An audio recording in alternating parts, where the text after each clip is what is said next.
Thank you. Thank you very much, and welcome once again to Module 3. For those of you who don't know me, I will introduce myself once again. I am Jean-Paul Adam, and I am the Director for Policy Monitoring and Advocacy at the United Nations Office of the Special Advisor on Africa. And today we will have the third webinar in OSAA's online course, the Peace and Development Nexus in Africa: Governance, Financing, and Country Systems.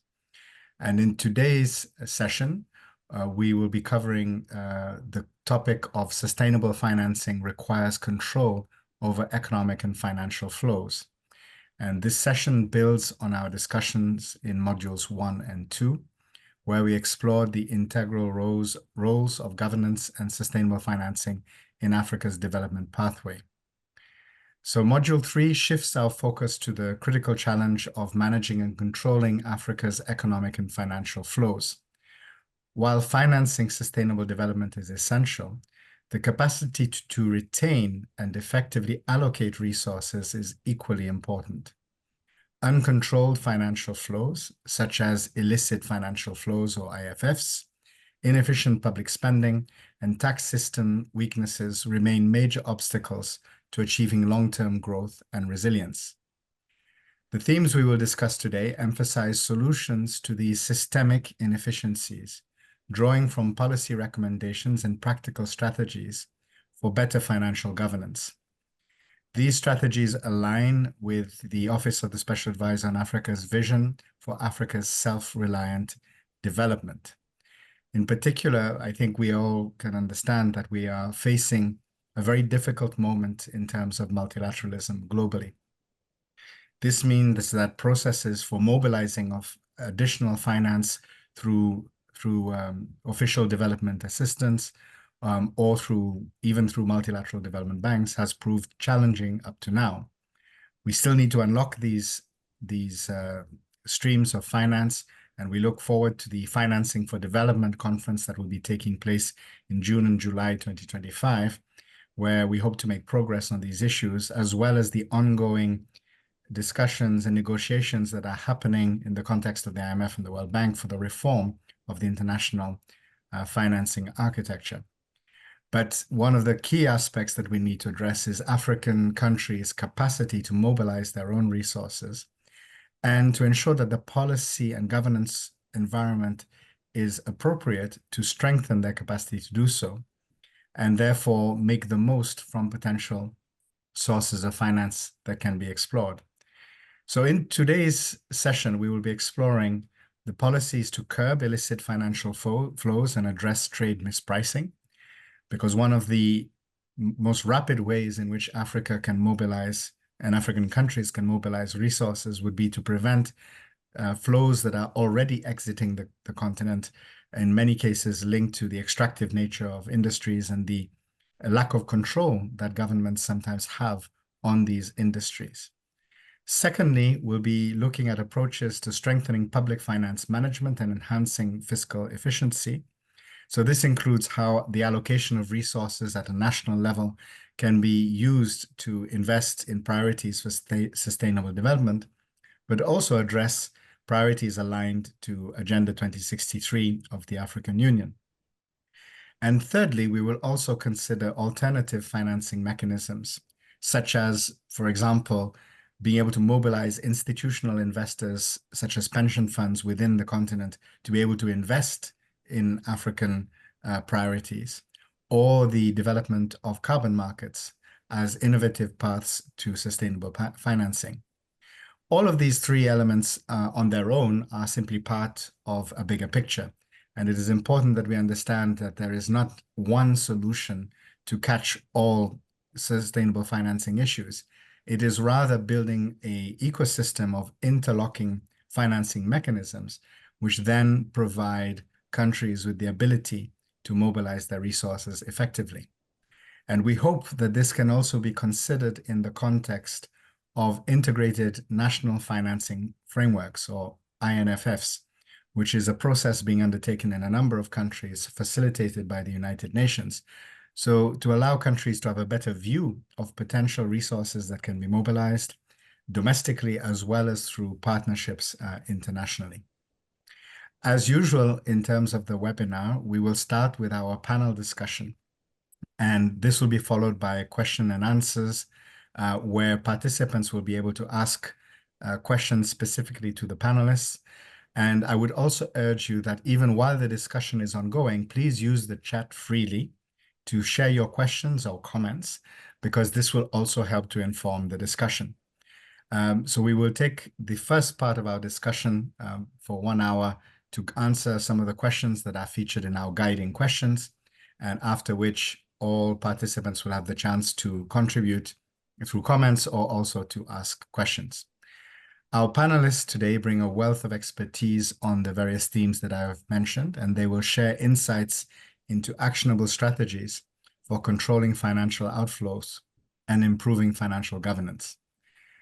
So let me go directly now to our panel and to introduce the panel.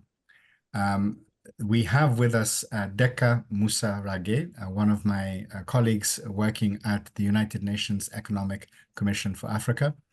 And Ms. Musa Rage is an environmental and development expert at ECA, based in Addis Ababa.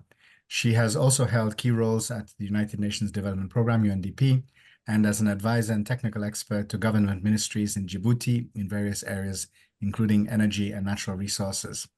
And she is also working at ECA on natural resource governance, including, she has worked in the past, including on the blue economy.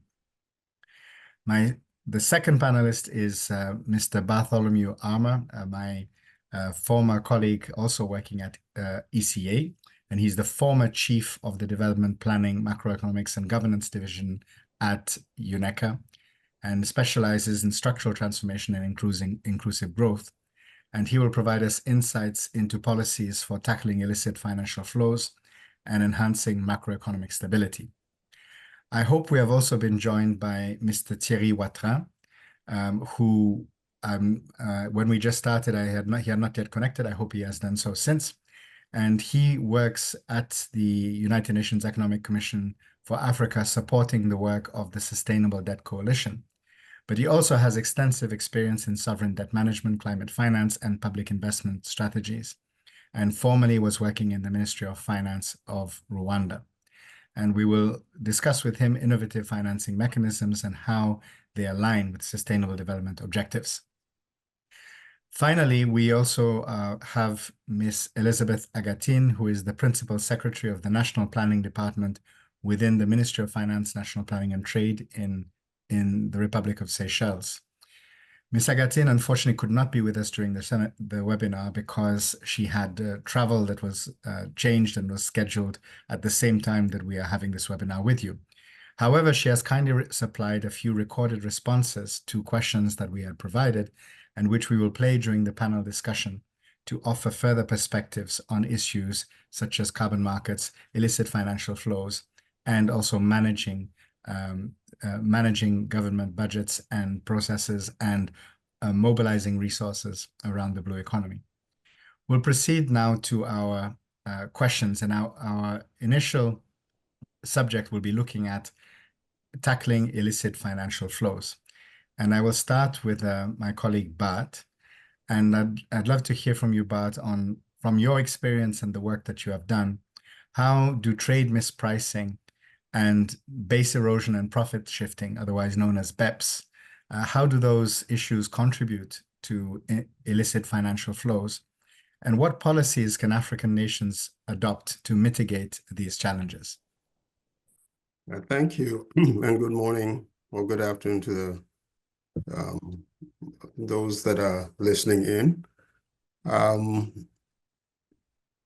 Illicit financial flows have been estimated to cost African countries in the range of 1.6 trillion, according to UNCTAD, and more. As a result, the impact on the limited resources of the continent is quite huge. So basically, illicit financial flows can be seen as a drain on the fiscal regime of countries. Now, the extractive industries have been identified as key areas of illicit financial flows. Now, a key conduit through which illicit financial flows happen is through transfer pricing. And basically, that means that the way the rules that govern how a company and its subsidiaries price the products that they trade among themselves. So you can have a company in two countries, a parent company with subsidiaries in two countries, and the way they price the products that they sell to each other can be a way to transfer resources illicitly. So think of a parent, and think of a situation where you own a company and your kids, you have two kids, one in country A and one in country B, and they trade among themselves, and compare that to a situation where they are trading with somebody they don't know. So would the price that they trade among themselves be the same as the price that they trade with say a totally alien person? Now, how does that influence illicit financial flows? Now, the whole idea is to make sure that countries or firms' exposure to taxes is limited. So if the two countries have different tax regimes, one has a higher tax than the other, you want to make sure that those subsidiaries in the high tax regimes show that they are losing money. So whatever inputs that they import from their subsidiary can be over-invoiced to give the semblance of losses. So this is where the nexus between the transfer price and over-invoicing it happens. So subsidiaries either over-invoice or under-invoice to influence their bottom line and their tax exposure. You can also under-invoice, say a product is worth $1 million and you invoice it at $500,000, and therefore the other half is then a source through which resources are siphoned out of the country. Now, some of the measures that have been put in place to address this is something called arm's length pricing. So basically, the idea here is that if you company's subsidiary prices a product to another, the price should be the price that it would have given to somebody, an entity that is not part of that parent company. However, when it comes to certain products, like intangible products like patents, unique products that whose price cannot be really assessed, it becomes difficult to estimate those prices. So while there's a principle of arm's length pricing to address this issue, implementation is difficult. Now, some of the mechanisms to address some of these issues include country to country by country reporting. In other words, we need to make sure that a company reports on all the transactions of its subsidiaries on a country by country basis so that we can actually zero in on how they are pricing their products and relating to each other, as opposed to giving just an aggregate view of what's going on in that company. Robust monitoring is also key to addressing illicit financial flows, but even more important, building the capacity of tax administrators to understand these different nuances, these different mechanisms through which firms, siphon resources out of the economy is key. Now, the use of investments in technology are key. For example, blockchain technology can help really track expenditures in these transactions and limit some of the negative impacts that these companies are undertaking. Now, with the emergence of digital, products where country presence is not required to do business in a particular country. What is really important here is to go beyond physical presence, but to tax on the basis of where the transaction actually occurs and not where the firm is located. So these are some of the mechanisms to address some of these emerging issues in illicit financial flows. I'll stop here for now. Oh, perfect. I just have a very quick follow-up question. And I think thank you so much as well for mentioning, digital technologies as one of the solution, because this is something where theoretically we can level the playing field by improving capacity in African countries, improve the transparency around these systems. And you've also mentioned the need for capacity building, which is critical. Perhaps you could also reflect on the framework in terms of international cooperation or international tax cooperation that can help facilitate this. And what is the role really of international tax cooperation to curb illicit financial flows and foster fiscal sustainability? And perhaps in particular, for those who perhaps are not aware, there is a process that has started in 2023 under the United Nations to actually strengthen the role of the United Nations in facilitating tax cooperation following a resolution that was led by African countries. And Bart, perhaps you could reflect a little bit on how this can improve our situation. But I take the opportunity to also just welcome Thierry. Welcome to our discussion. And apologies, I had not seen you before. I think you had joined from before, but thank you so much. So Bart, over to you for that response. Yeah, thank you. The whole idea here is that from a country perspective, you only see what's happening within your country, but trade is cross-border, right? And some of these illicit mechanisms use subsidiaries located in different countries. So every country tends to see the problem from their end. It's only when you have that collective view of how companies are operating that you can actually understand the extent to which these illicit flows are happening. So international tax cooperation is really about pooling information across different countries to get the big picture of illicit financial flows. And one of these concrete measures in terms of this minimum tax is to say, okay, you may be declaring losses. We understand, of course, that is not really the case, but whatever the case may be, this is a minimum tax you pay. This way, the countries hedge against the illicit financial flows because they are guaranteed a minimum tax from the operations of the country, either of the entity, either because they are based on their physical presence or their digital presence, which does not require physical presence.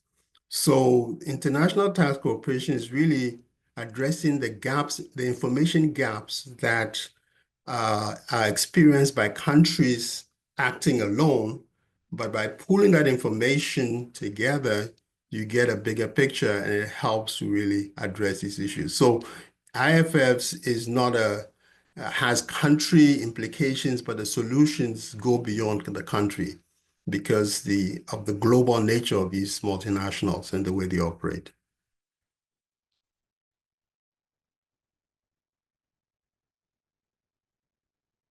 Thank you very much, Bart. I'm so sorry for the delay. My mouse froze and I was unable to then unmute myself fast enough.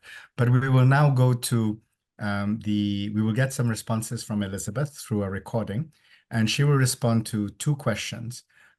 Firstly, in relation to the sharing some insights on how Seychelles has set up mechanisms to combat illicit financial flows, and also in terms of best practices, in terms of that Seychelles has experienced or Seychelles has implemented in terms of domestic resource mobilization systems to improve public finance management. So we'll go to the recording from Elizabeth.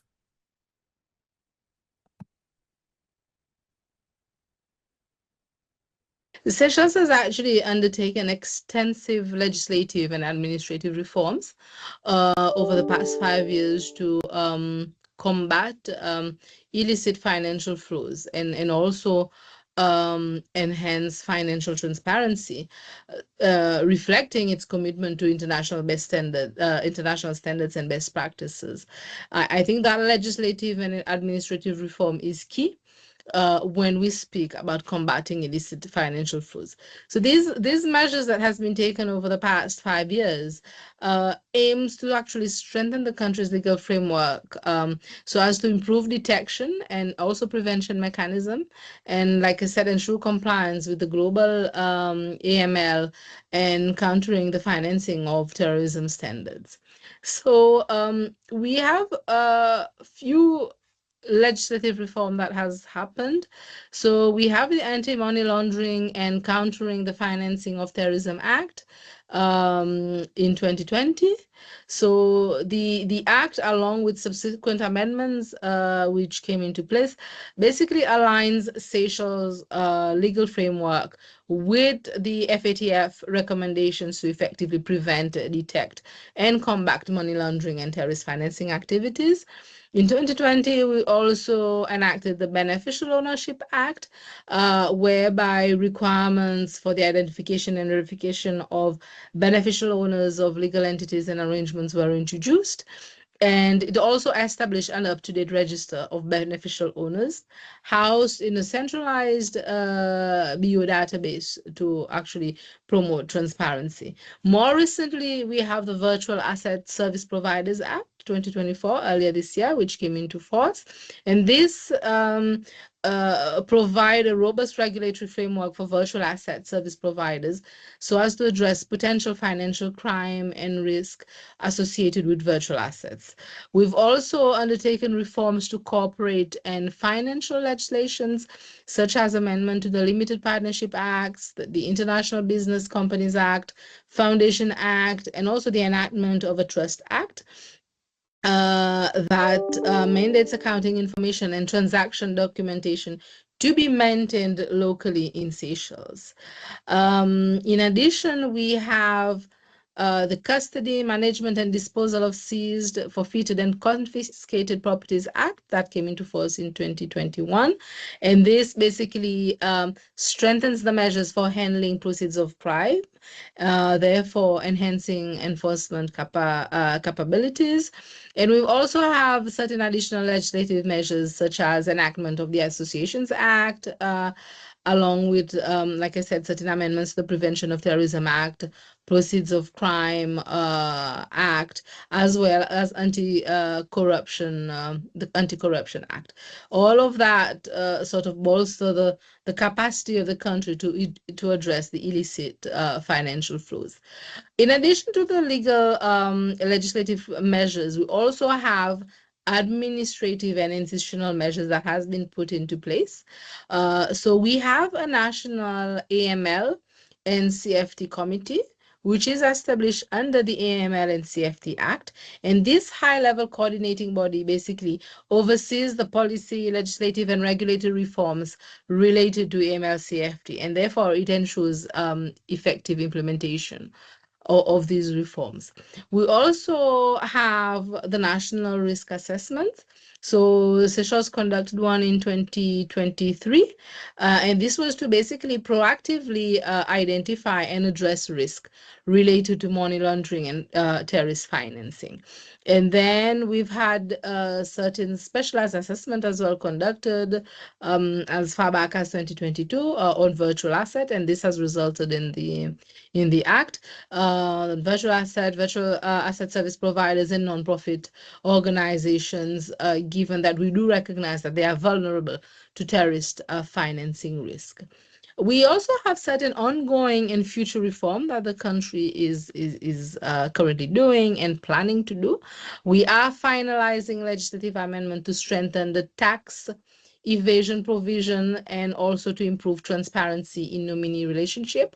So these measures are designed to basically address the evolving risk and as well as maintain compliance with international standards. The government remain steadfast actually in its commitment to combat illicit financial flows and enhance transparency. We believe that through continuous reforms, the robust institutional frameworks, and international collaboration, which is key, we can uphold that financial integrity and safeguard our financial system so that we can contribute towards the global effort against illicit financial flows.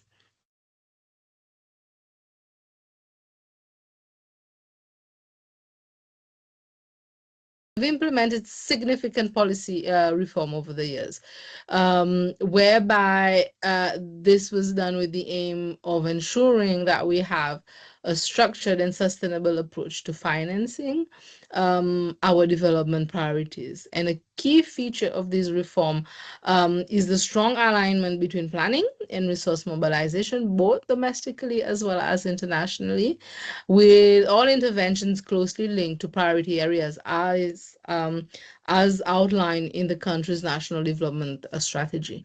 Over the years, government has undertaken comprehensive reform in its public financial management framework, which encompasses PFM legislation, debt management laws, procurement, and others.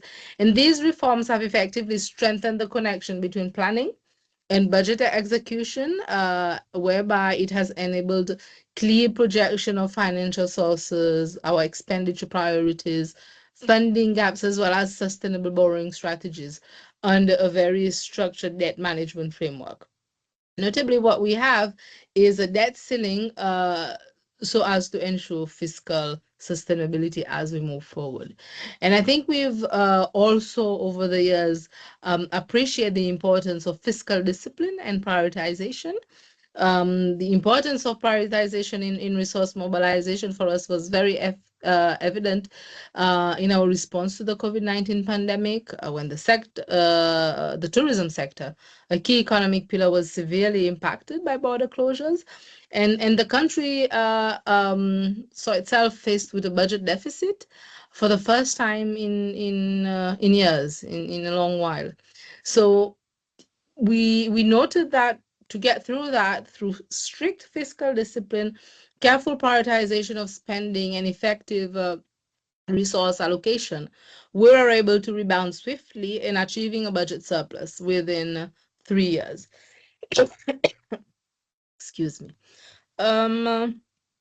We also basically appreciate the fact that it's important to have some sort of an integrated resource mobilization. The government approach is to basically integrate domestic and international resource mobilization efforts so as to ensure that financial flows are aligned with our national development goals. And this enables efficient financing of our priority sectors.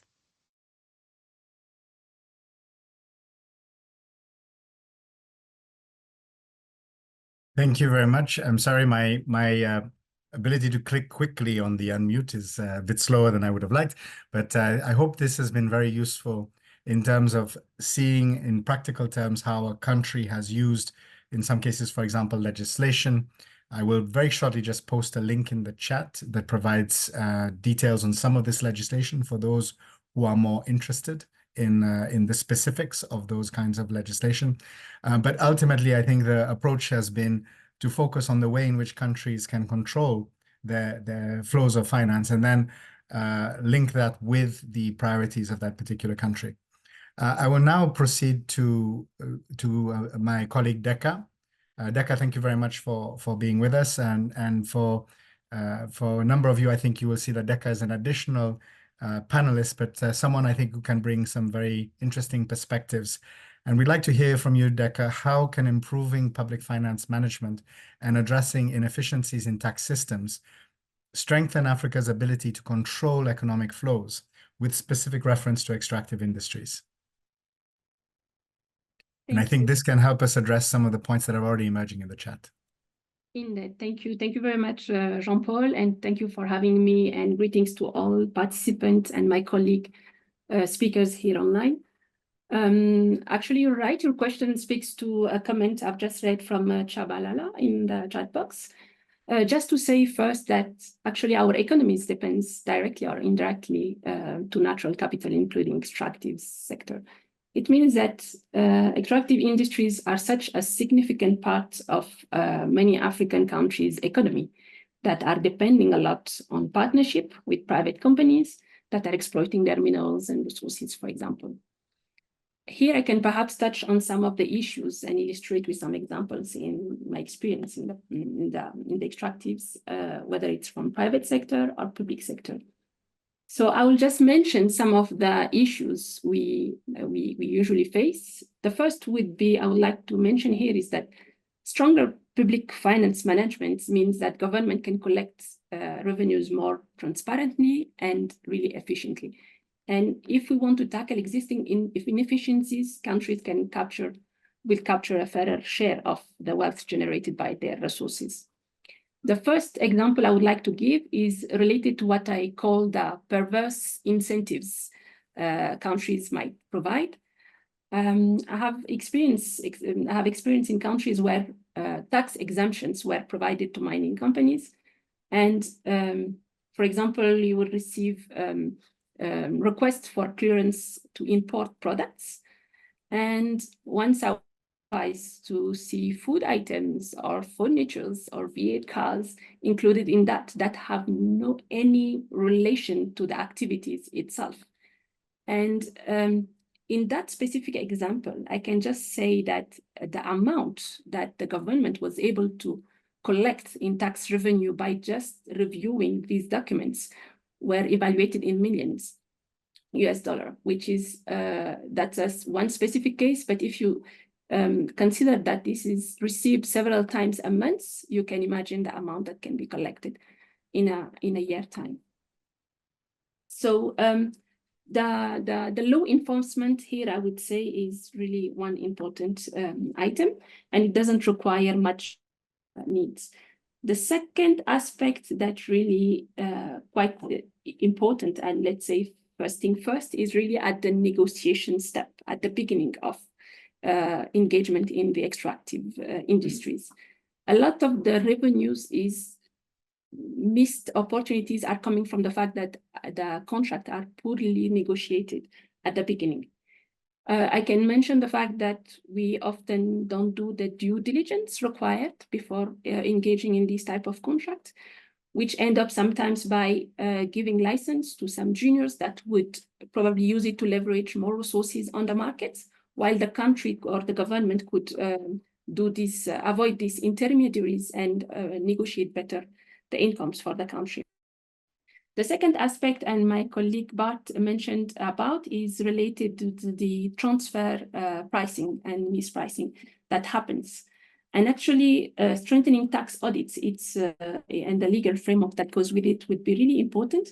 And here, and I have another interesting example I would like to share, and I witness it in several countries, is the fact that governments can often calculate their royalties or fees, mining fees, based on figures provided by private companies.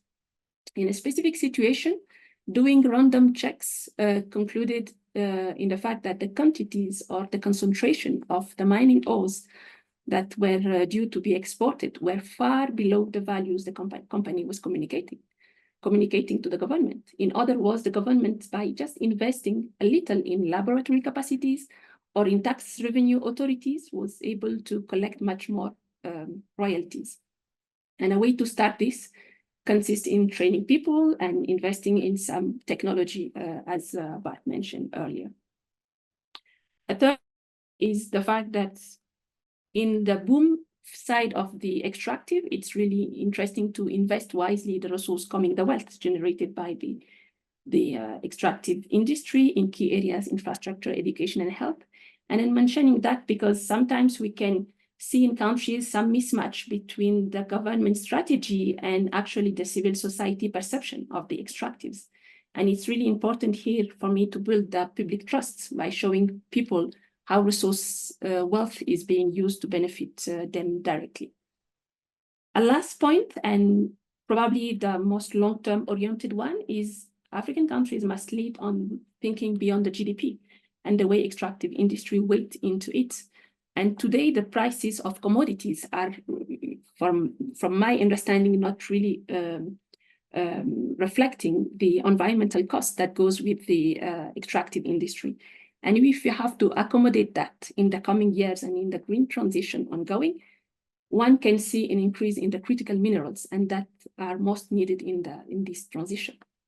So just to mention that at the UN Economic Commission for Africa, we are working with member states to study and translate the critical minerals into regional value chains. And to mention that, for example, the battery and electrical vehicle market is estimated with a growth to reach 48 trillion by 2050. And we must move fast to capture these markets. And we are working with partners on the continent to facilitate cooperation frameworks between DRC and Zambia, for example, to create a special economic zone where SMEs and the conducive environment is created to be able to capture some of this value. I'll probably stop here. Perfect, thank you. And I think the examples you've given are excellent. It's the ways, some practical examples of how African countries, by boosting their own capacity, can have a better view on the extractive sector and also ensure that there is not misuse of loopholes in legislation. When Bart was speaking earlier, these are often, there is the issue of capacity in the first place, but then there is also where legislation itself is not fit for purpose in countries, and quite often this is the case around the extractives. And then also just having a more having a value chain approach to the development and fully factoring in the environmental consequences and ensuring that therefore communities benefit, because too often, and allow me, I will just mention, there's one country that recently a minister said, well, we get 90% of our government revenues from the export of petroleum, but it is actually representing less than 1% of employment. So these are the kind of issues around the extractive industries that we need to address, in that there needs to be a better view of what is actually being generated from the resource, and then developing policies that allow those resources to be properly, and I think use the term of trust, how trust is built in the population for that. Deka, I have a quick follow-up before we go to Thierry. Thank you for your patience, Thierry. We'd also like to hear from you in terms of what are strategies that governments can adopt to explore relatively untapped sectors, such as the blue economy, as a vital source of domestic finance and as a way of improving their economic diversification. Thank you, Jean-Paul. Can you hear me well? Sorry, I think I'm going back to, this is for Deka, and I'm going to come to you with a similar question after, but this one is for Deka. Sorry. Thank you. Thank you very much, Jean-Paul, again. And perhaps to clarify that when we hear first blue economy, one could think that it's only for islands or coastal countries. And actually, it includes not only ocean and seas, but also lakes, rivers, ponds, all waters body, actually. And it's at the heart of most of the sustainable development goals of the Agenda 2030.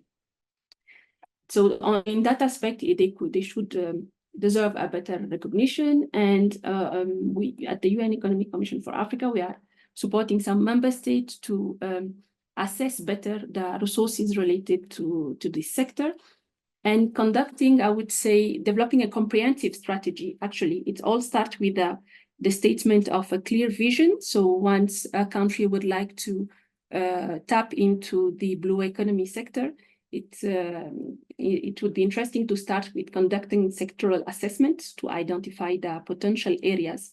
And the usual suspects are fisheries, aquaculture, marine resources, but often we could miss some of the renewable energy when it's wind, offshore winds, or just the hydro power.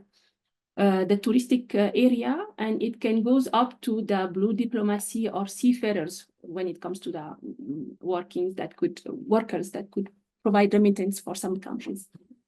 And ECA developed a tool, the Blue Economy Evaluation Tool, that helps to really capture the contribution, whether it's environmental, economical, and social aspects. And this is a starting point. I would recommend countries to develop their strategy, their blue strategy. Just to say also that the African Union developed African Blue Economy Strategy, and it has been declined into also Blue Economy Strategy for some regional economic communities that have captured some of their specificity into it. A second thing would be probably to look at the institutional and legal capacity and make sure that also the conducive environment is created when we would like to develop some blue economy related aspects.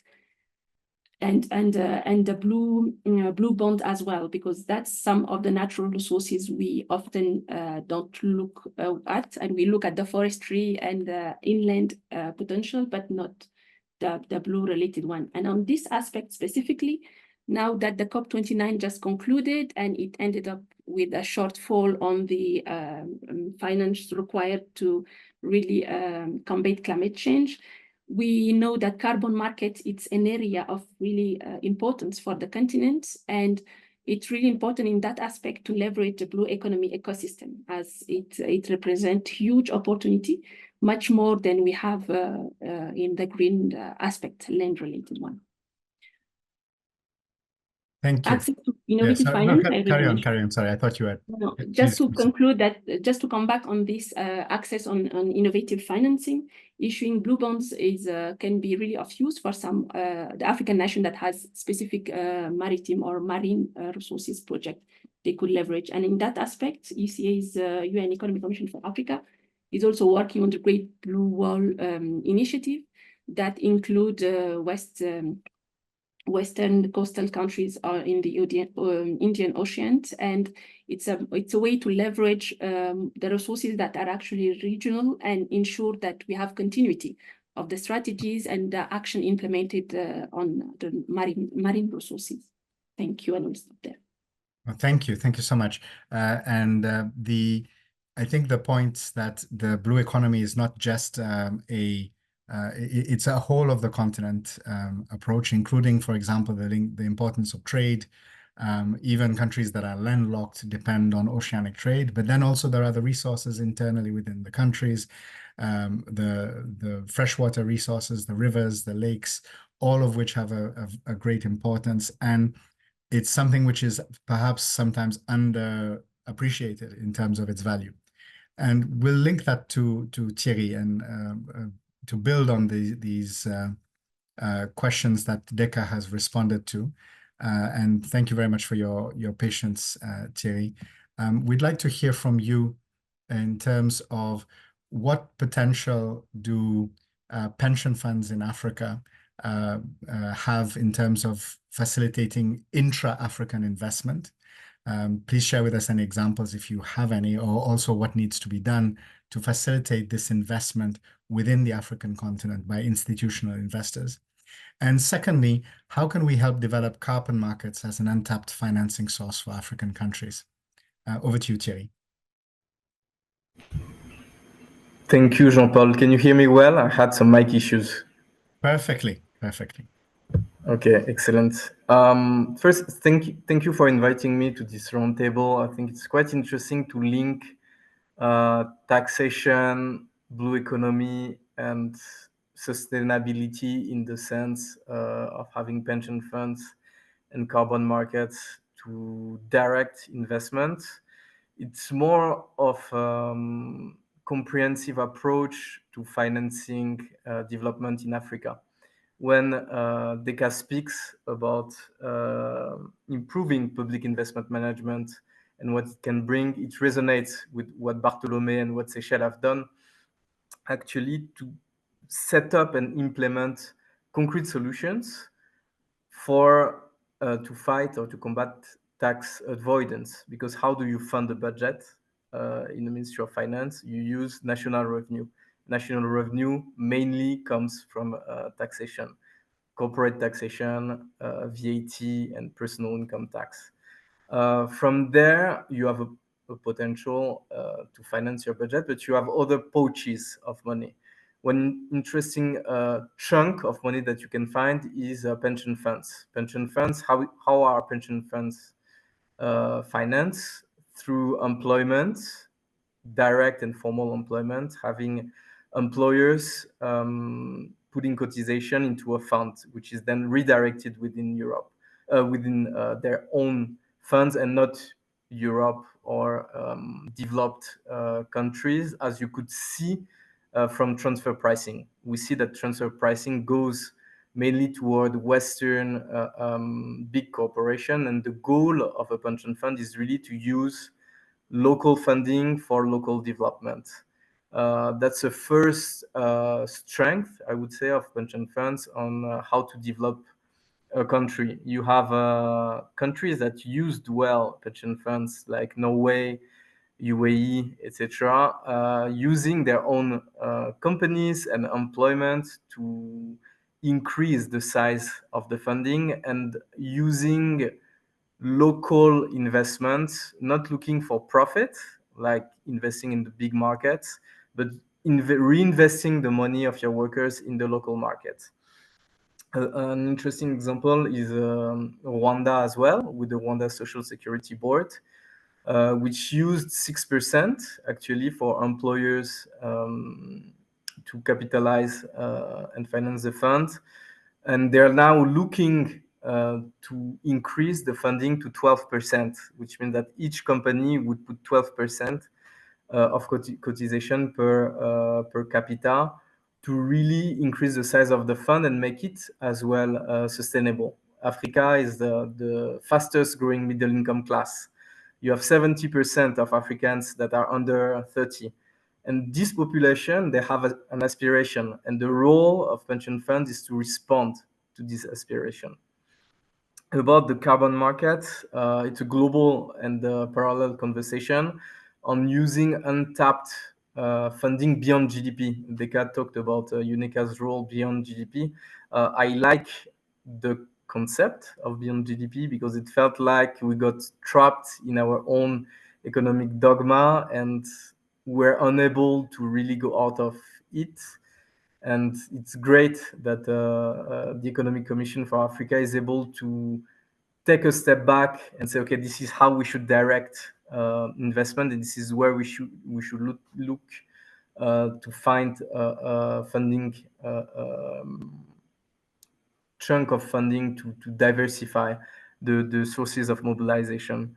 Carbon markets have a huge potential. You've seen at COP29 that there was a global agreement on the famous Article 6, which means that now countries can agree bilaterally on having developed countries reduce their emission, and developing countries and emerging nations able to absorb this carbon through carbon resilient projects. And we know that especially adaptation is very difficult to finance for most of the countries. So using carbon credits to finance adaptation will be key to catch up with the 1.5 degrees Celsius. It's still a bit early to give conclusions, but at least there's been a consensus on how do we use carbon credits. And I think it was a big win of COP29, which was not that much mediatized, but I'm looking forward to having concrete solutions. Thank you so much, Thierry. And I'm so sorry.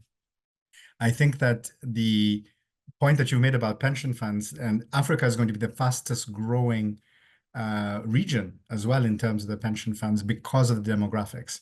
Then it's a question of ensuring that that investment happens.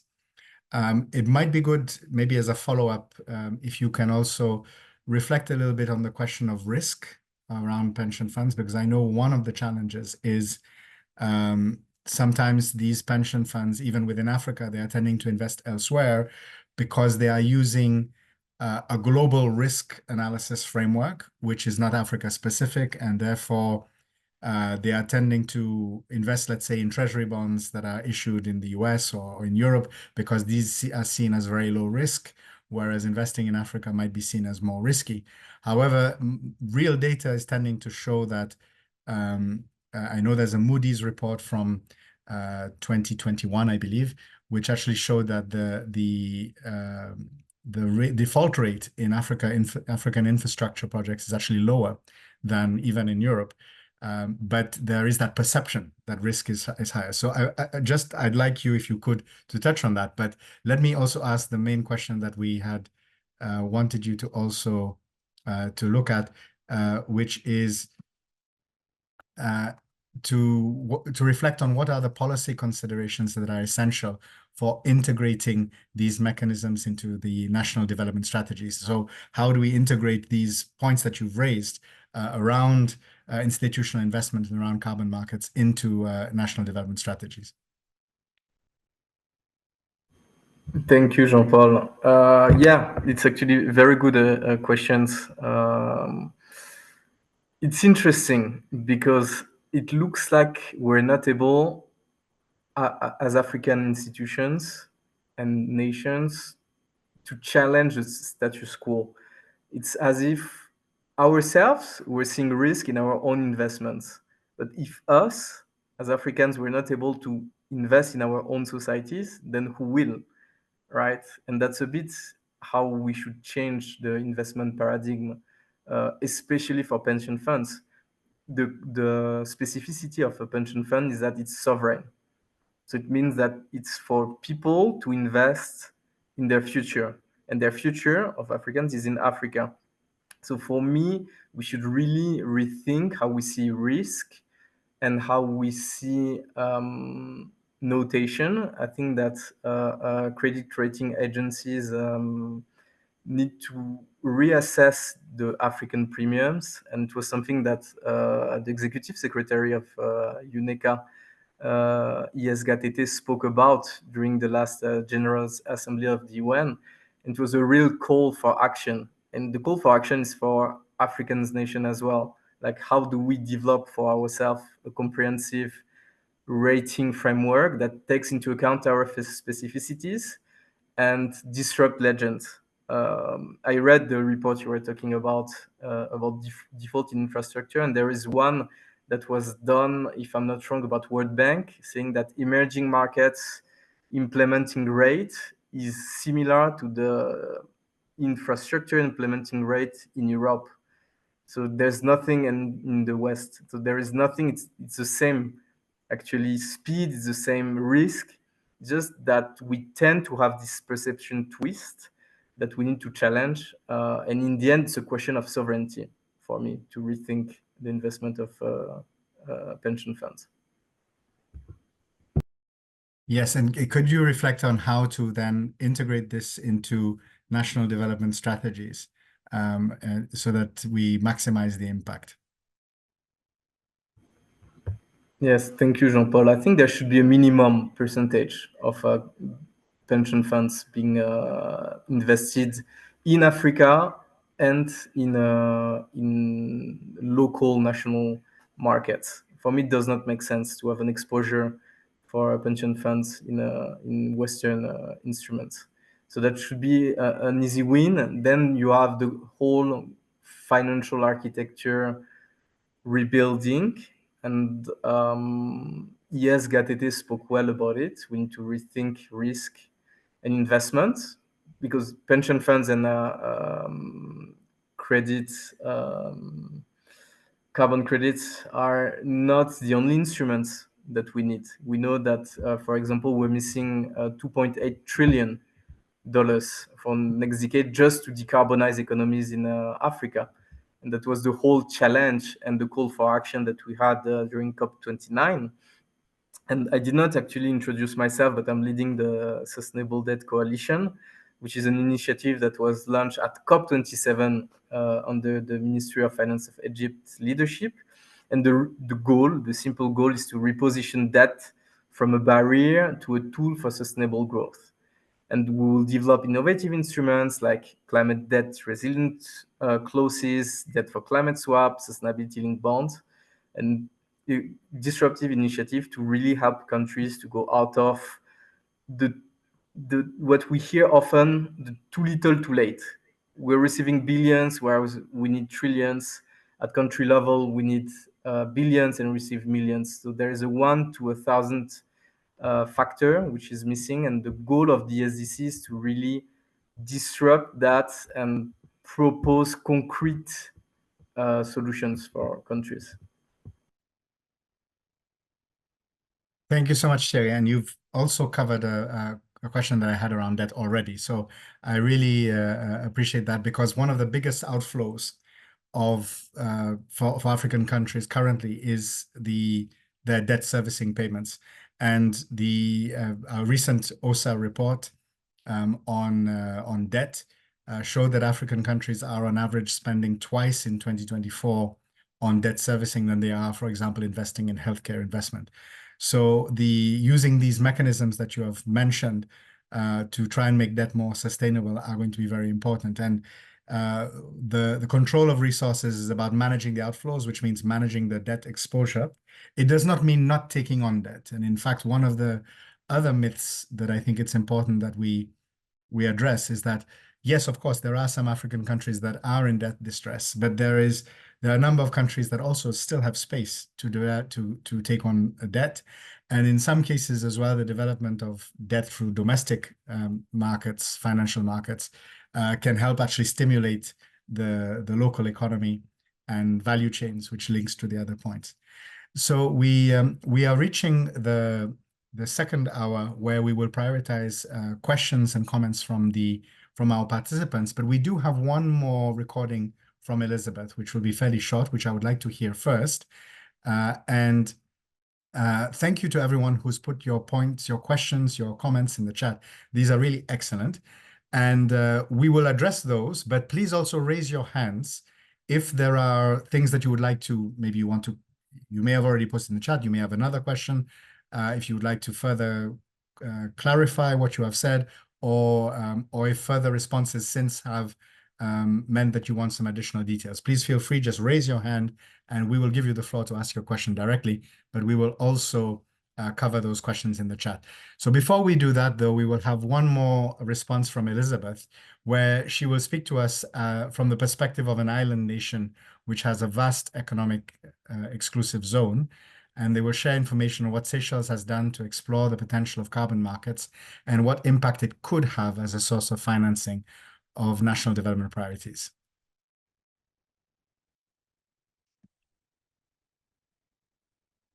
Seychelles is actually advancing the development of its carbon market and looking at it as a key strategy to achieve its environmental and economic goals. Basically, by leveraging its unique position as a large oceanic nation with vast potential blue carbon ecosystems. So the country's carbon market development process is basically aligned with the updated 2021 National Determined Contribution Indices, the long-term vision of the country, which is Vision 2033, as well as the National Development Strategy of 2024-2028. All of which emphasize climate action, environmental conservation, and sustainable economic growth. When we look at the milestones in terms of key plan milestones, the first thing that we are actually embarking on is a carbon market diagnostic study. Actually, we have approached one of our development partners, the World Bank, to assist us with a carbon market diagnostic study. So as to assess the feasibility and potential structure of a national carbon market. We are of the view that this is important for us to know that at the onset, so that it can help us with any further decision that needs to come after that. Secondly, there's the policy and institutional framework. So this is going to be key.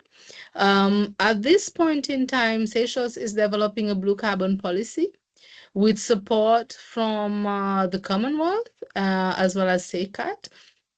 And that blue carbon policy's main objective is to promote climate mitigation, ecosystem conservation, coastal protection, and sustainable livelihood. So this policy will facilitate the integration of blue carbon ecosystems into the broader carbon markets if we find that the latter is a feasible route to go there. In terms of the next milestone, we have carbon asset identification. So by 2025, Seychelles plans to integrate the greenhouse gas GHG sink capacity of its blue carbon ecosystems, including seagrasses and mangroves, into the national GHG inventory. So that's another key milestone.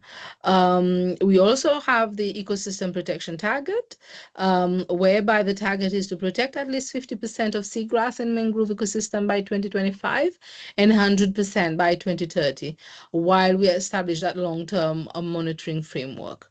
We also have marine spatial plan and the effective management of 30% of Seychelles exclusive economic zone as marine protected areas will complement carbon market development.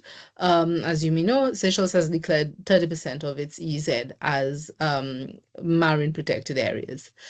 We also have international standards. The other key milestone is to be on par with the international standards. Now, following the adoption of Article 6, carbon market standards, Seychelles, if and when it actually ventures into carbon market development, will definitely be looking to align it with the global best practices so as to ensure credibility and effectiveness in trading mechanisms as we go forward.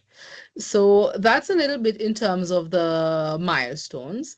And in terms of the challenges encountered, I think when we look at the challenges, despite its potential, we do foresee challenges in developing a carbon market, and mainly because of capacity gaps, right?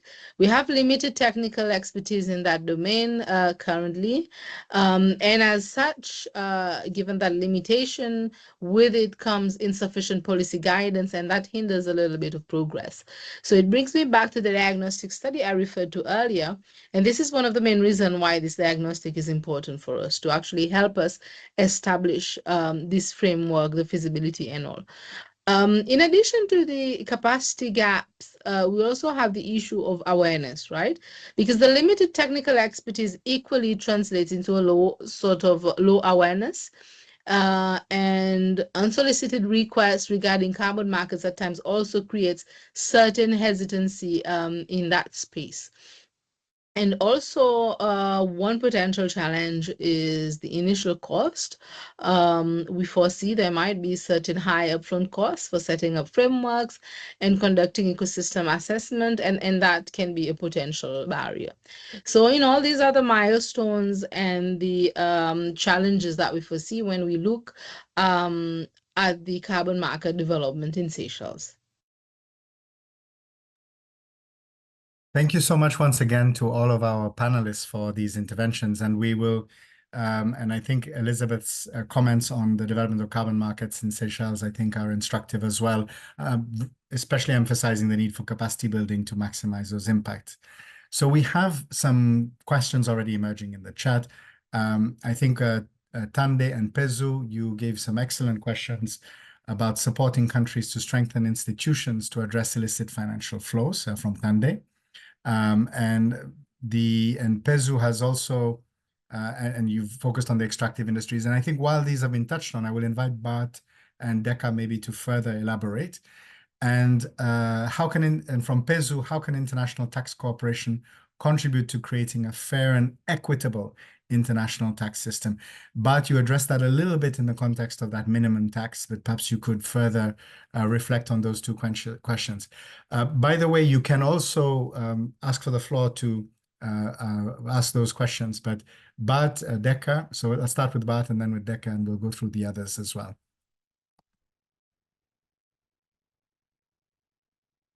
Yeah, you're muted, Bart.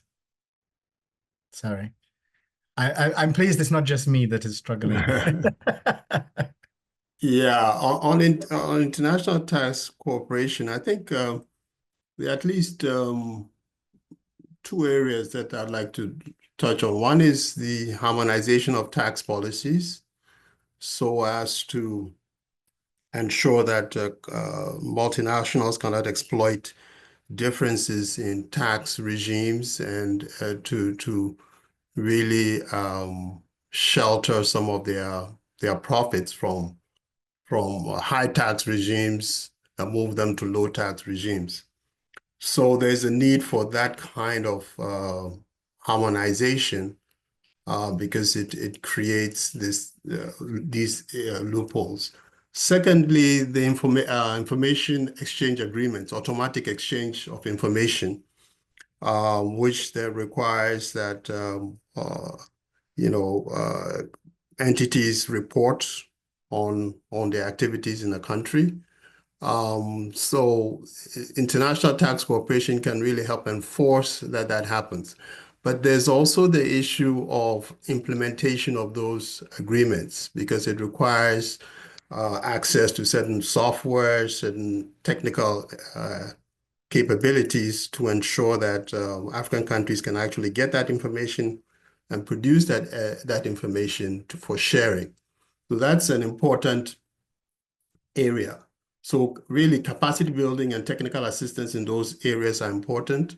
Coordinated audit efforts to ensure that really these international, to support local tax administrators in really identifying and some of these loopholes and addressing them, because the more subsidiaries that are involved in transactions, the more complicated the issue of transfer pricing becomes, and over-invoicing and under-invoicing becomes.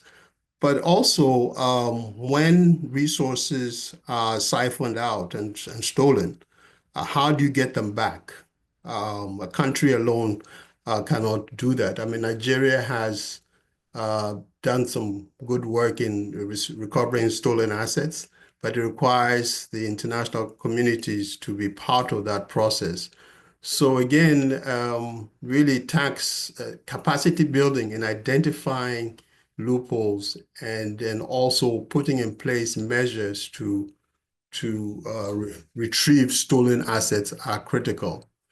But I'd like to emphasize that, when it comes to capacity building, there are two broad aspects of capacity building.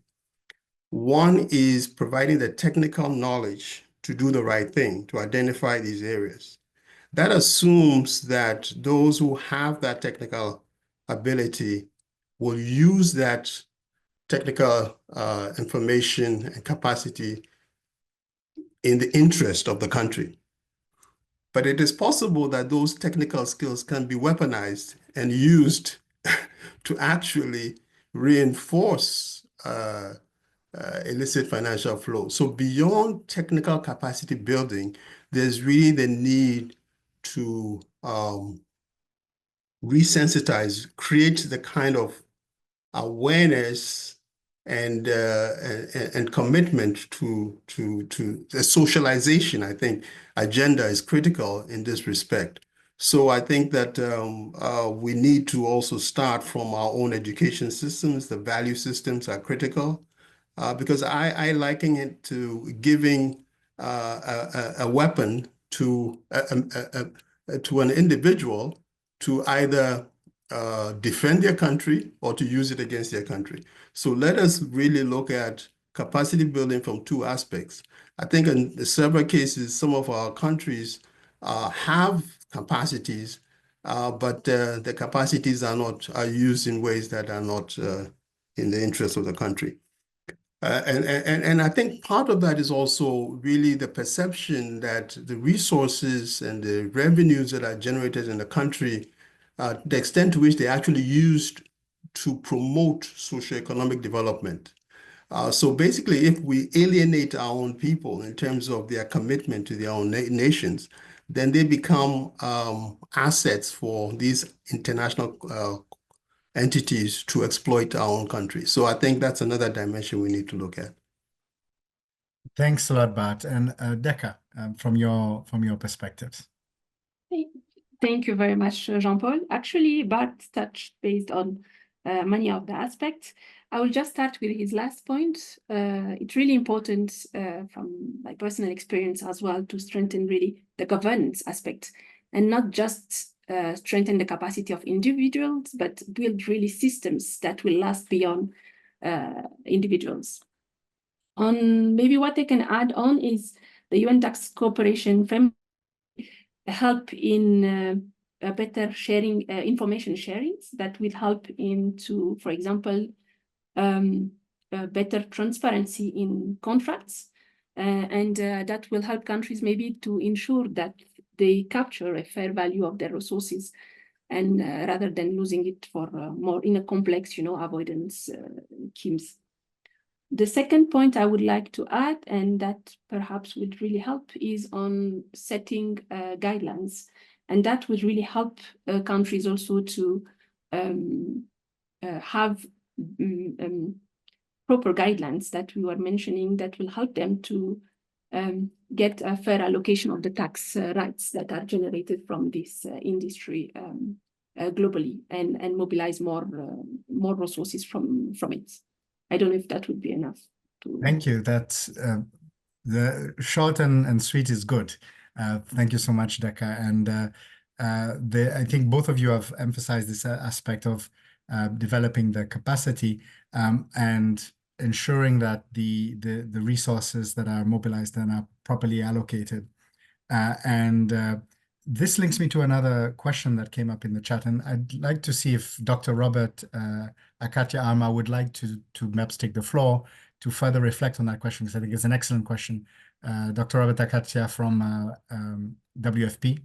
And in the chat here said the micro level, socializing these concepts to the general population, which is something that Bart mentioned.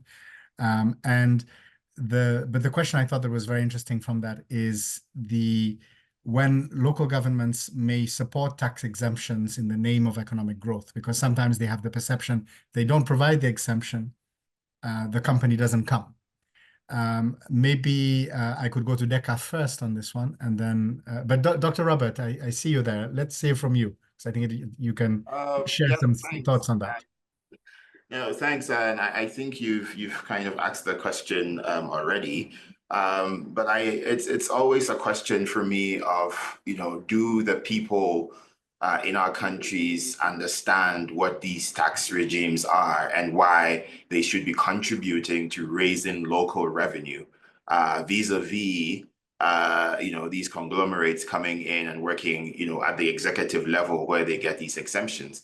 And so how do we ensure that populations in countries understand the importance of what we're trying to do to build local economies, so that when these exemptions, et cetera, are made, we have some type of local accountability for resources that leave the country instead of them staying in the country. I think the whole system of taxation is a little bit ambiguous in many of our countries, and really trying to understand it. I tend to equate it a little bit to insurance in many settings. If I don't need it, why should I go for it? If I can get it for free, why should I? If it's not benefiting me directly, why shouldn't I let it go? So that's where my question is coming from. Over. Very, very, very well put. Thank you. Let's start with Deka and then Bart. Yeah. I will also share some perspectives. Deka. Thank you, Jean-Paul, and thank you, Dr. Robert. Maybe just to start with the basics, I think building really awareness, it's important, and that starts with the projects at the project level and formulation. And it's really important to do this, the grassroots engagement. And normally in the mining laws at country level, aligned with the African mining vision, it provides this, I would say, requirement for each company to proceed with environmental and social assessment studies, actually, and engage with local communities and civil society. And that allows actually to ensure that local communities are empowered and they are able to provide that their voice are heard, and also ensure some accountability where probably providing some transparency in the system will help also each citizen to be able to monitor and be able to keep the government, whether it's at the local and central level, accountable for what is happening. Perhaps some of the issue, and I have not touched base on it before, is related to the fact that specifically in the extractive industry, about perhaps 60% of the capital investments that happens in the large-scale industries it's related to the procurement. And sometimes what we miss is the local content and the conducive environment that will help local SMEs, for example, to capture some part of this procurement. And one can see that we will end up by buying in the other corner of the planet products that could be provided by local SMEs. And that's really a big issue happening in this specific sector. And lastly, maybe probably that nowadays we have an issue where actually the commodities are becoming more financialized. So that's where we see the gap widening between the public and the citizens, and probably the wealth generated from this sector, where they don't see it translated in poverty alleviation or development. I'll stop here. Thank you. Thank you. Excellent point about looking at very holistically at an investment. It's the tax aspect, but it's also how value chains can be developed in the country. Because if you have a foreign direct investment coming into the country, you want it to benefit as much as possible. And it's about having that view that allows very informed decision-making, as well as the accountability from citizens, which comes with the transparency. So I think those are some key elements. But maybe let's hear your thoughts. Yeah, on tax exemptions, one point I'd like to make is that a tax exemption is really a tax expenditure. In other words, if I grant a company tax waiver that can be monetized to say 50 million, it means that I have foregone that 50 million. So that should be really reflected in the budget as an expenditure. And this is one way to ensure transparency in terms of the cost benefit of that tax exemption. So a concrete proposal is that whenever a tax exemption is granted, it should feature in the budget as an expenditure, go on the expenditure side, and then we see what the revenues that are generated to offset that expenditure. And you know, and building on what Deka is saying, if those expenditures can be disaggregated in terms of impact by locality, then the locales that are expected to benefit from that exemption become part and parcel of that accountability mechanism to say, okay, if this is costing me in the short run $20 million, then I'm going to monitor and track to see what are the offsetting revenues that make that expenditure worthwhile. So really getting the information out there about the cost benefit of a tax exemption is a critical part of that accountability mechanism. And disaggregating that information by locality can then concretely involve those locales in really tracking and ensuring that that expenditure is worth the investment. Thank you both. I think excellent responses and a lot of clarity. Allow me to share a few perspectives from my own experience, because I think a lot of countries, and I think the point about the budget bat is absolutely key, because any exemption that is given is money that is therefore not invested by the government. So, and there has to be a rationale for it. And I think we should note that there has also been a shift, and some African countries have in the past even been guided by international financial institutions.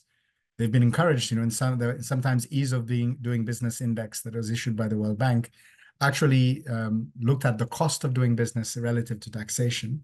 And there were countries may have been ranked better if they had more exemptions.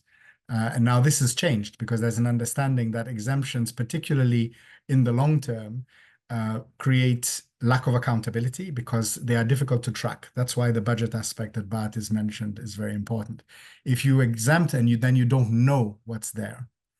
And so sometimes because African countries may be negotiating from a position of weakness because they have less data, or they may have less experience and less people that have the capacities, it's important to invest in developing those capacities, but also use expertise.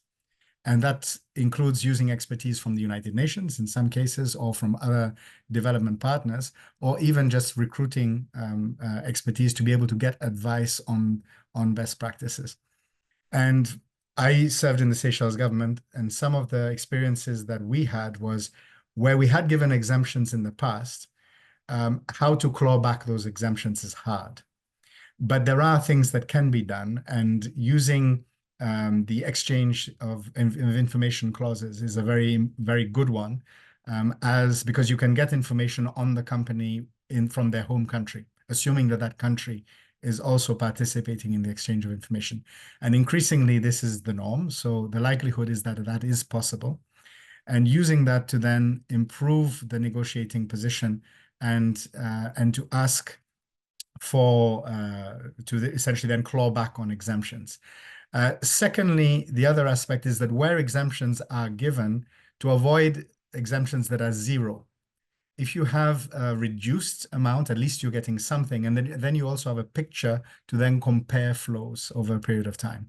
And also, if exemptions cannot be removed completely, at least that they are time bound, so that there is a sunset period when that exemption ends. And in Seychelles, we had some experience with that in the tourism industry. I just wanted to share a few of those perspectives. But I think building the point about trust, which is the point I think which Dr. Robert was mentioning as well, is that link between taxation is not just because governments need money, but it's for investment. And so it's about seeing the practicalities of those investments, which comes in the form of infrastructure, whether it be roads, bridges, or even just electricity access, as well as services such as education, such as health services. And it's important that citizens can see that relationship between the tax that they pay and the services. So going to some other questions in the chat, I think there's some points that were made by Mahefa around the reform of the international financing architecture. And he has referred to the outcomes of COP29. I'd like to ask Thierry to reflect a little bit on some of these reforms that are needed at the global level, and how countries can advocate for those, and maybe to hear as well from the perspective of the Sustainable Debt Coalition, because ultimately high debt in African countries is because there's been insufficient availability of affordable finance. So maybe to hear from you some of the priorities that come up in that regard. Thank you, Jean-Paul. Just to rebound maybe on 2 points on the tax exemption, because I used to work as chief advisor to the Minister of Finance. So I know well the issues you talked about as a former Minister of Finance of Seychelles, and how difficult it is from the standpoint of developing our emerging nations, not to give actually a tax exemption for the private sector because of an ideological bias that tax exemptions are good. It's a form of trickle-down dogma that in the end, if you give tax exemptions, it will come back. But concretely, if you don't have a framework to monitor it, and I actually think it's great that the UN proposes such a framework like the UN tax framework to follow up the tax exemptions that are given, and as well to make sure that you have economic outputs. It's actually super necessary to have that from the point of view of the countries to ensure development. Otherwise, you just provide tax exemptions to provide tax exemption. And if you don't have economic outputs in terms of employment, import substitution, and export increase, you may not find yourself in a better position after those tax exemptions. So to make the bridge and the link between tax mobilization and sustainability of debt, I believe that one component which could be the elephant in the room is tax to GDP. Why? Because tax to GDP is fresh air to a suffocating fiscal space that we see in most of the developing and emerging markets. They come actually from COVID-19 global pressure and the disruptions that we see in the world that makes high income or high interest rate world. So globally and roughly speaking, you have the majority of African countries that have debt to GDPs that are above 60%, and in some countries it's exceeding 100%. And having a low tax to GDP doesn't enable you to have a sustainable debt. So it means that as a conclusion or as an alternative, you would go for concessional climate finance or concessional finance. But currently, concessional finance can be found in blue instruments, as Deka spoke about, or green instruments that you can see for decarbonized, purely decarbonized solutions. We're at a turning point. Why do we hear a lot about reimagining and rebuilding global financial architecture? It's because in 2025 and 2026, the African countries, we have to reimburse 13 billion alone in debt repayments in 2025 and 14 billion in 2026, which means higher pressure. And that's why you see higher debt to GDP projections from the IMF for a lot of African countries. It means that we need to have a radical shift on how we see debt, not as a problem to be managed, but as an opportunity to build the future. So that's the goal of the Sustainable Debt Coalition as an advocacy group proposing concrete solutions, as well as a way to finance development in a more prosperous way. Today, we know that 40%, the poorest 40% of the population in developing countries are or will be disproportionately impacted by climate, up to 70% in terms of adverse effects. So it really means that we have this virtuous circle between debt and climate that we need to break. And the solution for that, the transformative force for that, is concessional climate finance. And the goal of the coalition is about 20 countries that are together, like Madagascar. We had Kenya, Rwanda, and Uganda. Uruguay participated as well in the COP29 event that aligns actually to say, well, that has to take into account climate, has to take into account our development goals. And if we do not propose a solution for our countries, we're not ensuring that the dollar that we spend on debt are reinvested in an equitable and sustainable way for our people, but for our future generations as well. So the goal is really to break the vicious circle of debt.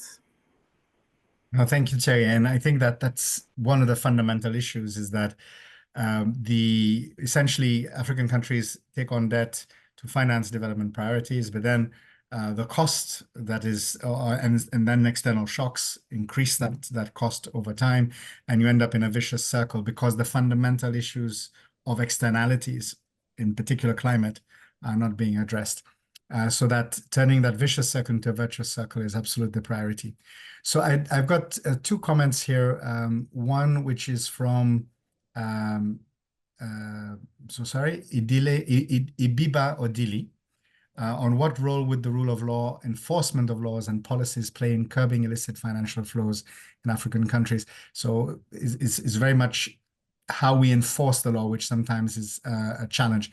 And I associate this as well with a similar question from Blessing Idahagbon in terms of other strategic reforms or sanctions against terrorism financing that is peculiar to Africa.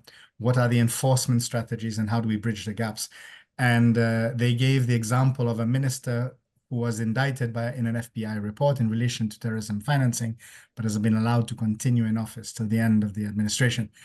But if you could address these related questions, and any Deka and Thierry, if you would like to come in, please do. After Bart has addressed this question, I would like to invite some of the other people who have posted to ask their questions directly.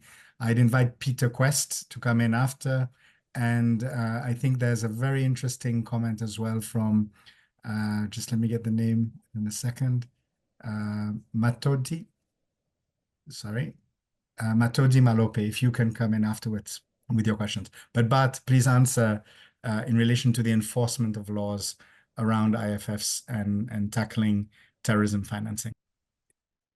Yeah, thank you. And I'd also like to touch on some of the debt issues after that.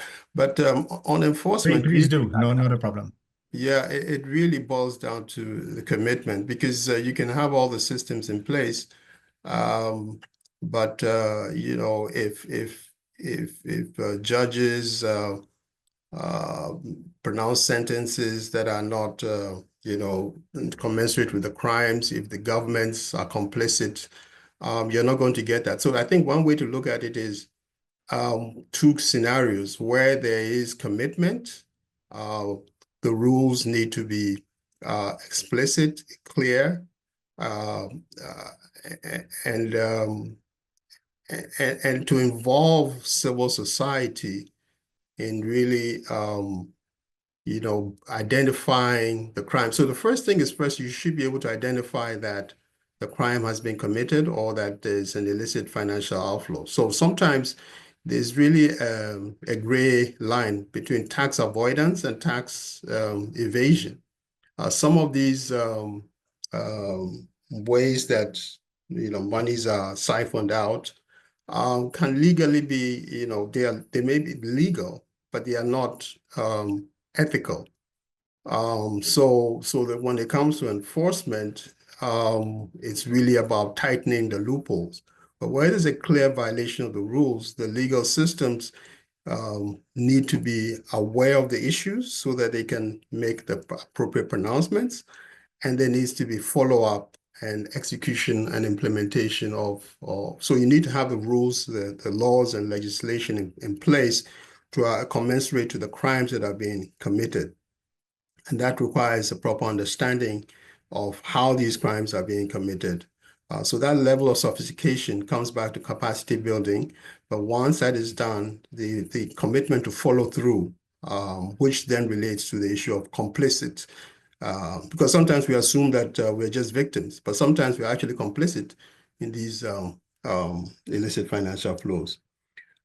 But let me come a little back to the issue of the financial architecture, and on the financing part. I think there's three things we need to look at is really the quality of the financing that countries receive or contract. In terms of quality, one is the term structure of the debt that we get. Sometimes we use short-term financing to finance long-term projects, which makes them more expensive, right? So for example, at the country level, governments have these 90-day treasury bills that are being rolled over constantly to finance long-term projects. That becomes very expensive. Then, of course, the issue of the interest rate structure. I mean, going private versus public debt. One of the reasons why African countries are going into debt is because they're going to the private sector for debt. These sovereign bonds has been an issue. But another important area is the effective use of those finances. We need to have more effective systems to align transparently our resource outlays and our development priorities. In ECA, when I was there, we actually help countries to digitize their systems where you link the planning systems to the financing systems, where you can transparently see where the monies are going, and that is critical. But then again, let me look briefly at the issue of carbon markets.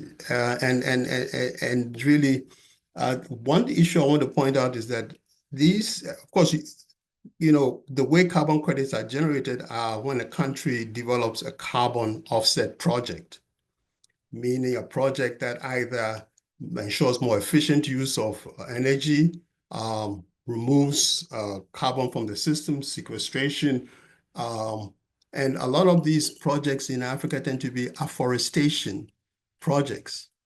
We also need to examine what is the cost benefit of an afforestation project. What do we give up when we say, well, these lands are just going to be used for afforestation? We need to be cognizant that these projects could also reinforce this whole notion of primary production, right? In other words, let us think of carbon offset projects that add value, that create jobs, and not, you know, move us away from the industrial track. And I think that's the point I want to make. But the final point is what price do we get for our carbon offset projects? Because there is no one unified mechanism for carbon pricing. And so here again, we need to have a coordinated approach in terms of carbon pricing so that if a country decides to undertake a carbon offset project, it's really priced at appropriately to ensure that the investment is worth it. So I just stop here. Thank you very much. I want to give a chance to some of the people who have posted to speak. So Decca and Terry, if you have additional points related to this, you can bring them in when we respond to the additional questions. Matodi Malope, would you like to take the floor to reflect? You've made some very interesting comments on pension funds, which I think need to be addressed. Would you like to take the floor and expand a little bit on what you've shared in the chat? Oh, yes. Thank you very much, Chair. I'm calling from South Africa. I'm participating from South Africa. And as many of the participants here may be aware, we are faced with, for instance, Decca mentioned something about mining communities. And we are currently having people underground who are said to be mining illegally. But some experts have actually identified mining companies as key participants, calling them ghost employees who are employed behind closed doors to evade tax, but to also, abuse the employees because of their vulnerability for trying to eke out a living. So for me, when we're having this discussion, I look at this thing and think there is so much correlation in illicit funding tax flow, but also in resourcing and skilling people. I'm also from a mining community in Rustenburg. I work in Joburg, I work in Gauteng, but I'm affected by mining itself, in a sense that even communities are not aware of mines having to produce their environmental impact assessment on regular basis. And if you are a lone voice, people look at you like, what is she talking about? And often, you are even then targeted as someone who alerts people and make them aware of things that happen. We have a smelter that runs 24/7 in my village.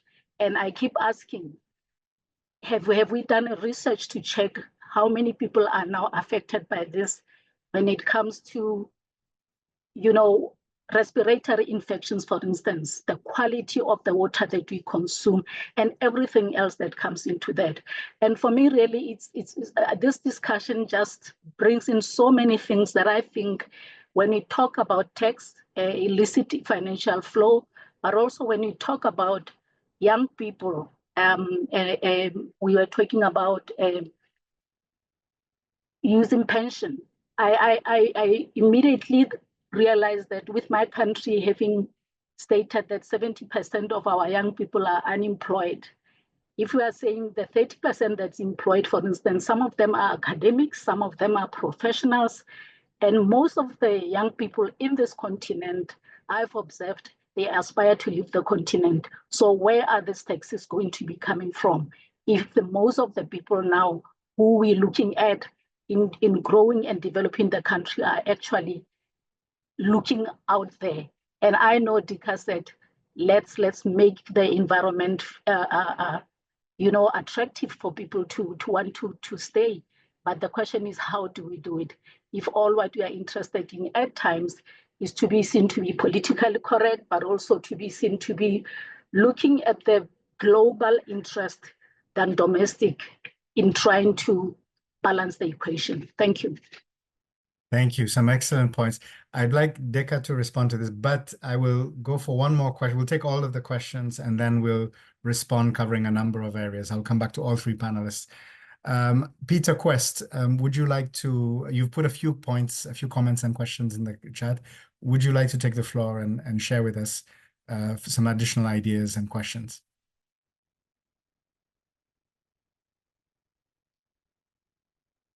Are you able to? Yes. I mean, do I go through? I just asked two questions, but I can start with the first one. Please go ahead.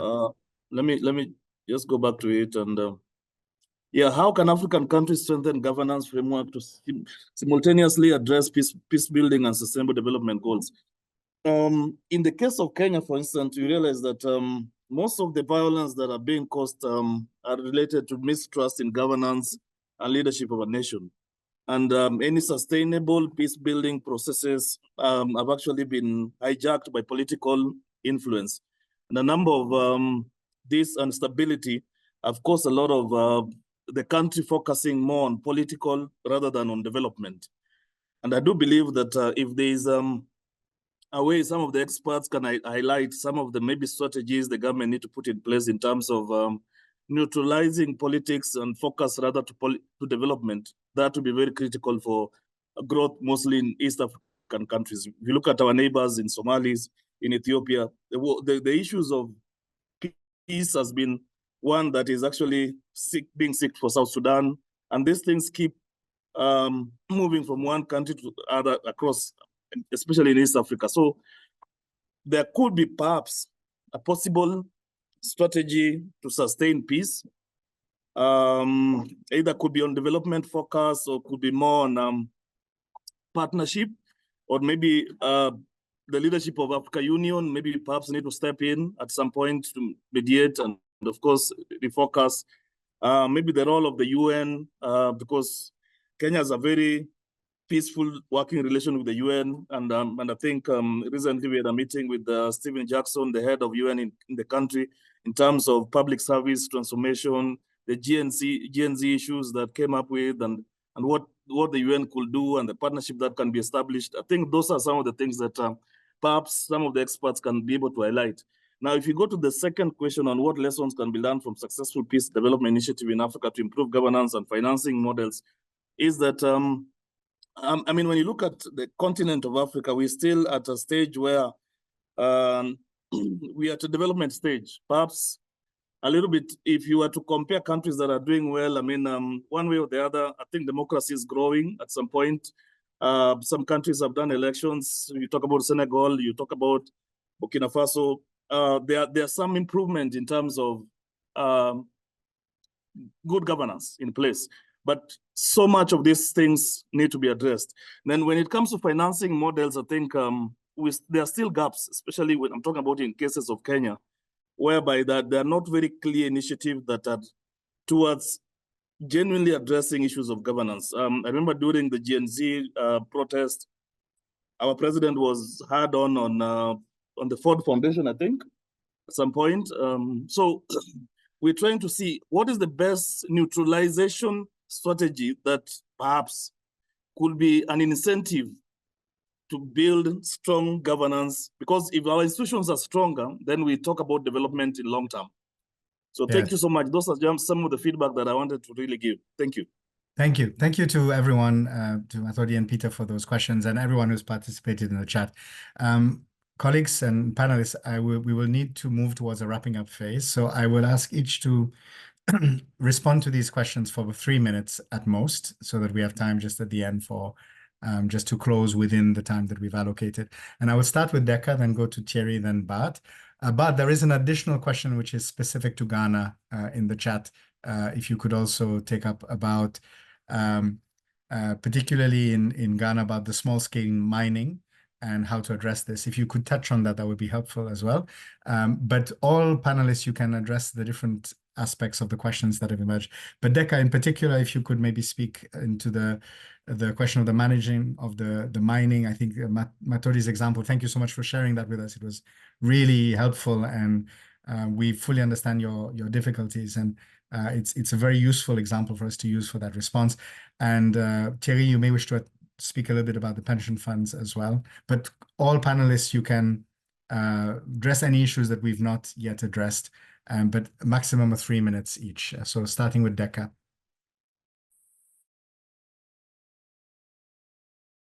Thank you. Thank you very much, Jean-Paul. Just perhaps to start with the question from Mathodi. Thank you very much. Actually, from my own experience, 2 things that probably helps to address some of the issue you raised.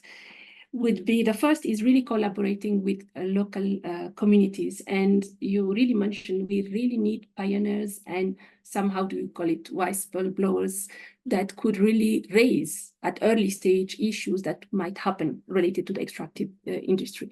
And that means also that require to create incentives for local communities to provide, to be engaged and provide reporting some of the illegal activities, for example. And this incentive can be drafted or included at the contract or license negotiation step, to include that some of the resource generated from these contracts are directly benefiting to the local communities, and that probably speaks to the trust building with local communities I mentioned. The second thing is related to the technology. Actually, in the era of new technologies, sometimes just moving from to connecting the systems from the planning to procurement to and monitoring, that helps avoiding a lot of the illegal shifting that can happen of the benefit generated from this sector. On the comment related to the last speakers, sorry, I forgot I've missed the name.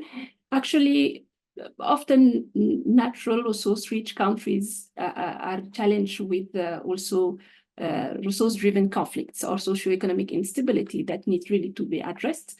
So peace, there is no development without peace. Also, that's really a starting point, and that brings us back to the SDGs we are working on, the Sustainable Development Goals, which really interconnects all these aspects. And perhaps to conclude on, it's not just, I would say that we need really to plug the leaks first. That's what we have in control on our basket, and ensure that we minimize as much the illicit financial flows, whether they are coming from extractive or any other sectors.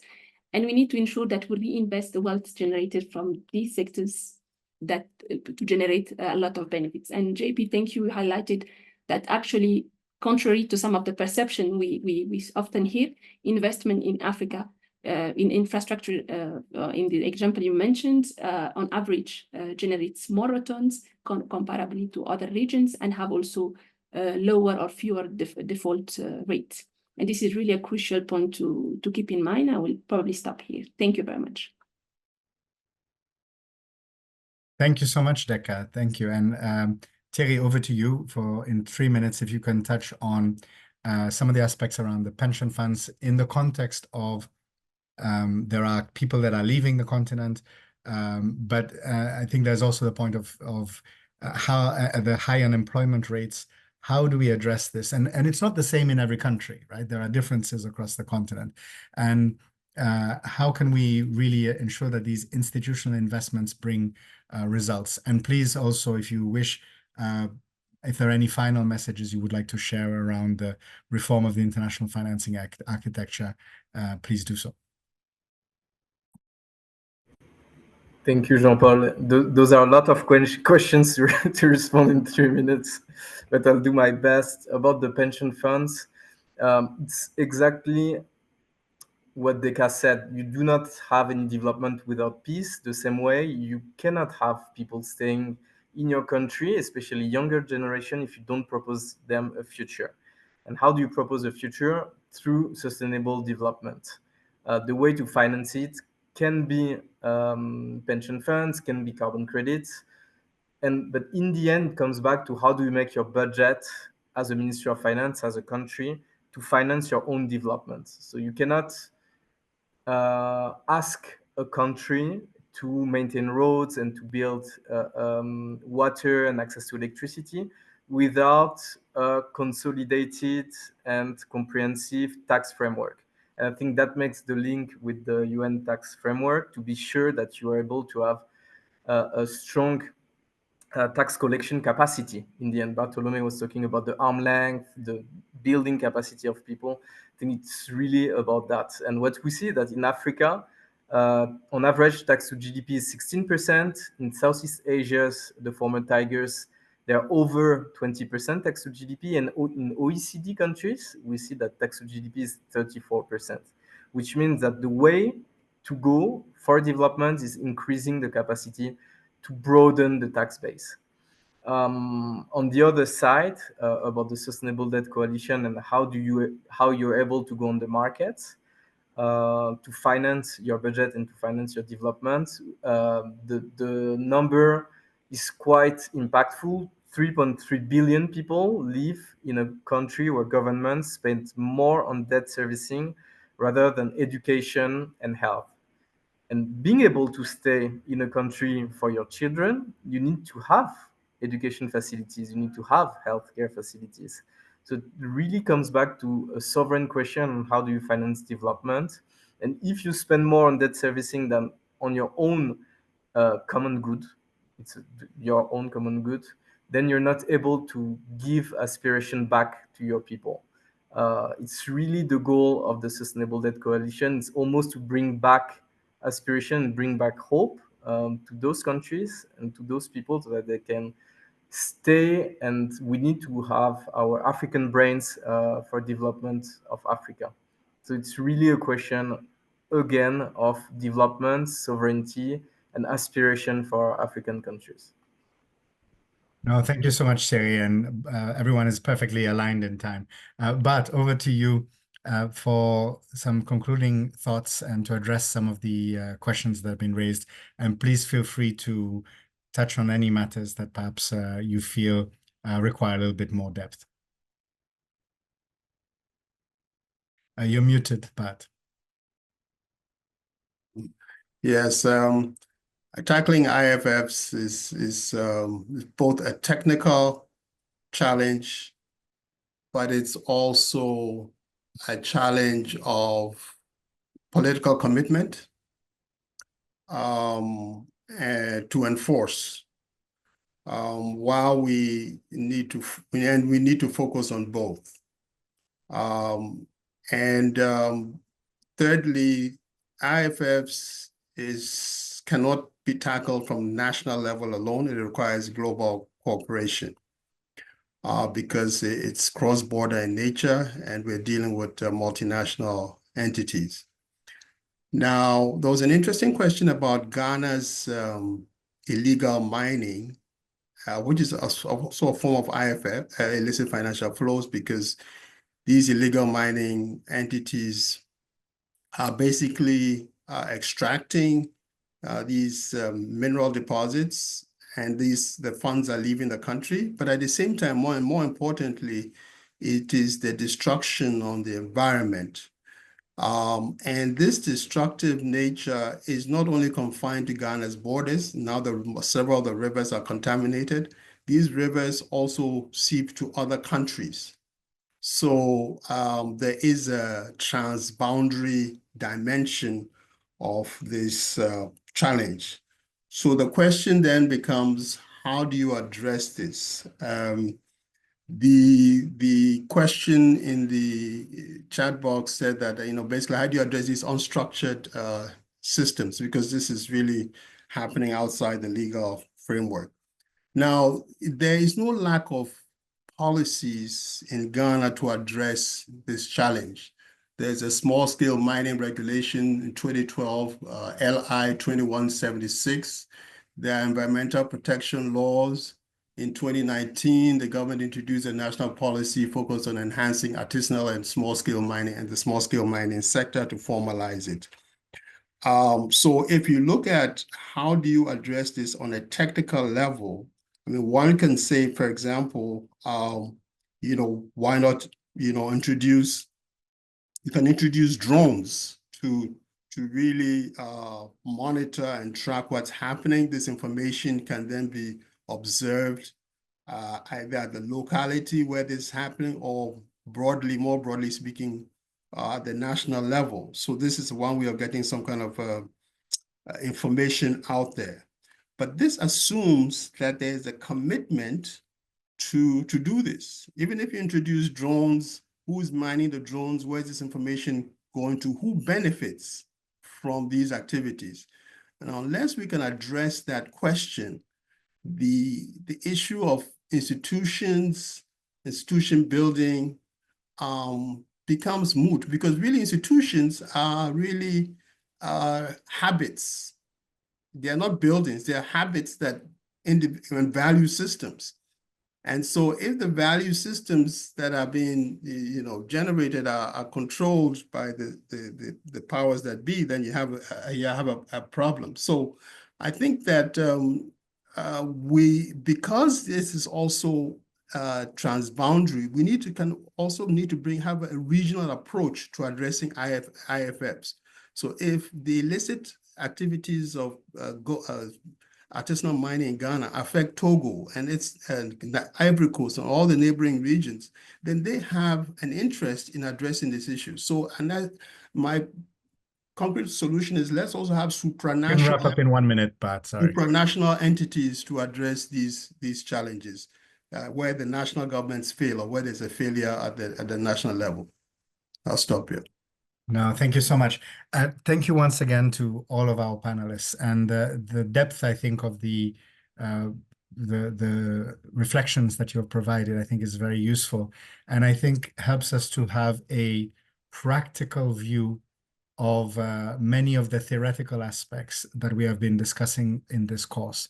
I thank all of the participants as well. Your questions, your comments show how engaged you are on these subjects, and we hope that some of the reflections will be useful for you in your work, but also in terms of future areas of study, and including ways in which you can tap into the United Nations system for further developing some of these areas based on country needs or on areas that are of use for the communities. Let me very, very briefly cover some elements of priority. I think, first of all, capacity building is key, and this has to be at the level of countries, because we need to know, we need to have a very clear view of the resources and the flow of finance to be able to make informed decisions. This depends on institutions, and as Bart said, these are not buildings.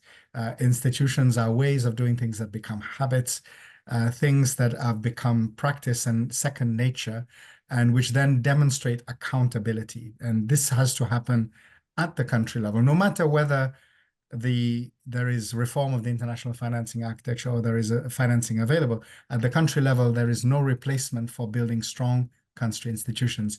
And this relates very much to the subjects addressed in webinar 1 on the need to strengthen the state, the ability of the state in Africa to intervene, to provide services, to provide infrastructure, and as a form of also social protection and resilience for citizens. And this is the prerequisite for growth, to be able to then mobilize resources, stop the flow of illicit financial flows, address that through legislation, but also using the international architecture. And there we go into the subjects around international tax cooperation as mechanisms that can help to address that, as well as having a progressive view on the reform of the international financing architecture, which is fit for the needs of African countries. So, and to conclude, therefore, the webinar highlighted the importance of controlling these economic and financial flows as a cornerstone for sustainable financing. And we examined the strategies to curb these flows, enhance public finance management, while also looking at alternative financing mechanisms such as carbon markets, but to do so in a way which is based on national priorities and national development plans. Thank you once again for our panelists. We really appreciate your participation. Many of you, it's a little bit later in the evening, so thank you so much. Thank you for all the participants, and please continue the discussion on the course platform, and don't forget to submit and to complete and submit your module 3 activities, and we look forward to see you next week for module 4. Thank you very much. Merci beaucoup. Wishing you all a good evening, a good day, and all the best. Thank you so much.